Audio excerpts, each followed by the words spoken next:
नमस्ते. गणगण गणात बोलते. स्वागत आहे माझ्या चॅनेलवर. तुम्हा सर्वांचे मनापासून खूप खूप खूप स्वागत आहे. आज मी बनवणार आहे डाळीचा चटका. उन्हाळ्याच्या दिवसामध्ये चटपटीत असं तोंडी लावून आपल्याला हवंच असतं. तर तो डाळीचा चटका आपण आज बनवणार आहोत. पण त्याआधी तुम्ही माझ्या चॅनेलला लवकरात लवकर सबस्क्राईब करा, लाईक करा, शेअर करा आणि बेल आयकॉनवर क्लिक करा. म्हणजे इथून पुढच्या सर्व रेसिपींचे नोटिफिकेशन्स तुम्हाला येत राहतील. चला तर आपण लगेचच करायला सुरुवात करूया. चला तर त्यासाठी लागणारं साहित्य आपण बघूया. ही अर्धी वाटी चणा डाळ आहे. ती मी स्वच्छ धुवून 4 तासापूर्वी भिजत घातली होती. छान भिजली आहे पहा.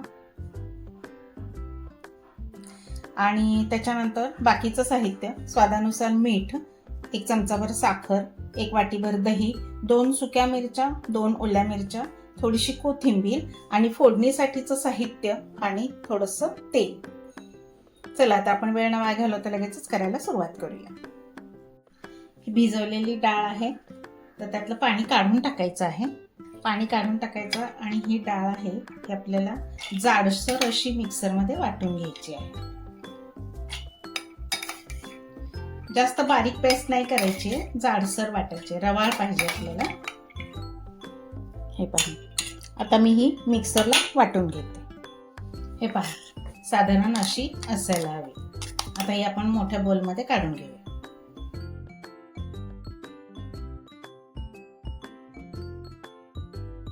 आता हिरवी मिरची पण ऍक्च्युअल डाळी बरोबरच वाटून घ्यायची आहे, पण लहान मुलं जर खाणार असतील तर तसं नाही करून चालणार. म्हणून मी काय करते, ही जी मिरची आहे ही अशी बारीक चिरून घेते, म्हणजे त्याचे तुकडे खाताना मध्ये आले तर बाजूला काढून टाकता येतील. तर ही अशी बारीक चिरून त्या डाळीमध्ये आपल्याला मिक्स करून घ्यायची आहे.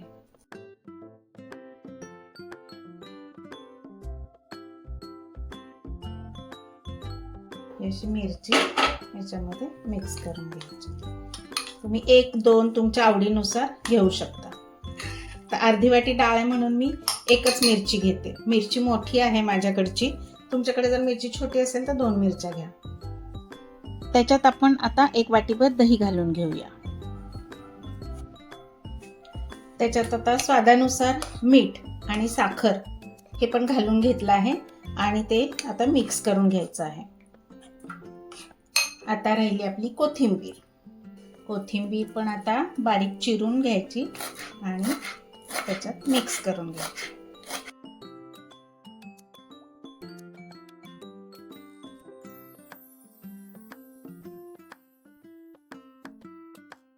आता आपण फोडणी करूया. 1 चमचाभर तेल टाकलेलं आहे. मोहरी, 1 अर्धा चमचा जिरे, हिंग, हळद थोडीशी आणि ह्या आपल्या सुक्या मिरच्या.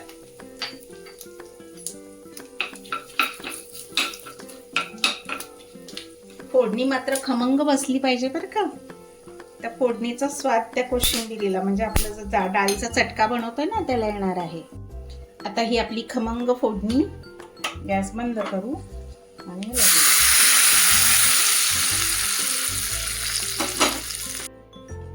चला तर मग आवडला का माझा डाळीचा चटका? तुम्हाला नक्कीच आवडणार. नक्की करून पहा आणि मला कमेंट करायला विसरू नका. चला अशा स्वादिष्ट रुचकर रेसिपीसाठी पुन्हा पुन्हा भेट द्या माझ्या स्वादगाथा चॅनेलला. लवकरच भेटू आपण पुढील नवीन व्हिडिओमध्ये नवीन रेसिपीसह.